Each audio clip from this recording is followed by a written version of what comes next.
noticed that when it's a case where the child knows what he or she should do and isn't doing it, that if you can get the child to wait a moment, the child will often do the right thing. The child will often behave correctly. We do a task called the day-night task. It's a kind of Stroop-like task because when you see a white card with a sun, you're supposed to say night. And when you see a black card with a moon and stars, you're supposed to say day. So you have to say the opposite of what the card represents. And we practice with the children beforehand so we make sure they understand what they're supposed to do. So what do you say when you see this? Night. Yes. And what do you say when you see this? Morning.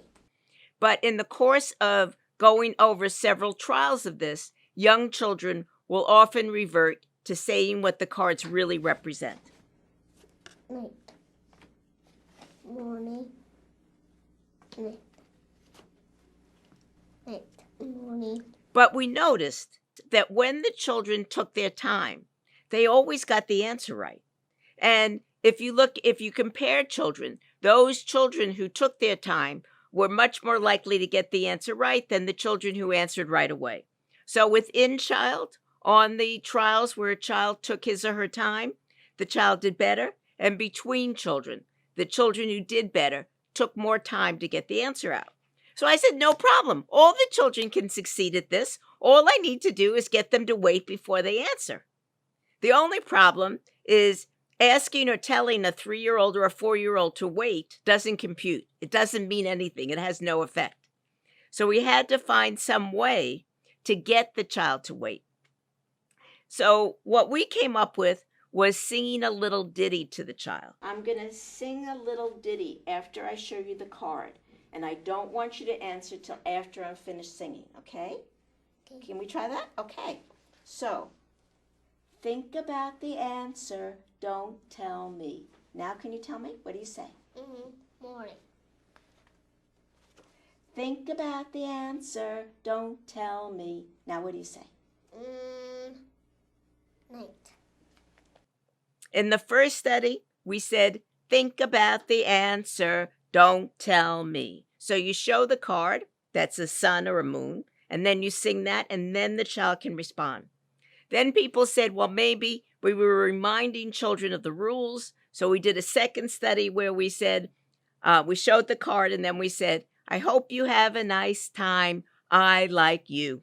And again, it doesn't matter what we say, imposing some delay between when the child wants to respond and when the child can respond enables children to respond correctly. And there are different programs now that have capitalized on that. For example, the 5's program tells children when they get really upset at another child, instead of lashing out and hitting that other child, the children should do turtle. When they get really upset, they should do what a turtle does, which is get inside his shell, hold yourself really tightly, and take a deep breath. And that's brilliant because it doesn't say when you get upset at another child, you should wait, because that would be meaningless. They're not going to wait. But what 5's does is to give them something else to do, to hold themselves and take a deep breath. And it turns out that doing that is a very good way to help yourself calm down. So with the short passage of time and with doing something to help yourself calm down, the 3-year-olds are now able to not react in the moment and hit another child or hurt another child. In fact, this works so well that the 3-year-olds go home, and when they see a parent starting to get upset, they call to the parent, do turtle, to remind the parent that they could calm down. Another example of this is in Tools of the Mind. Many children, as they're learning to write, will do mirror reversals. They might reverse in which direction a 6 or a 9 goes, or a B or a D. That's very common. And children typically grow out of it. But many teachers get upset when they see the mirror reversal writing.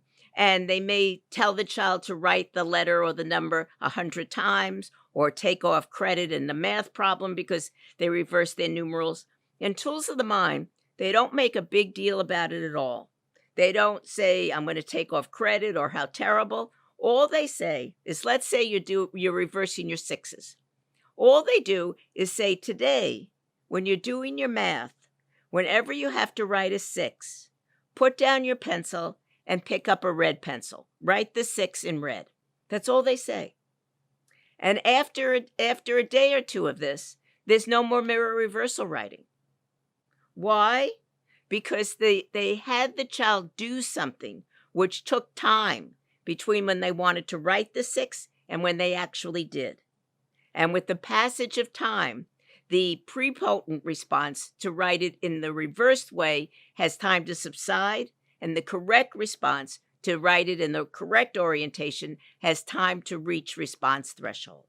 So young children can be helped to give a response even when they need to exercise inhibitory control if there's some way that you can introduce a very short delay so their initial reaction is now held back, and with time that subsides, and the correct response, which takes longer to come to response threshold, has time to get there.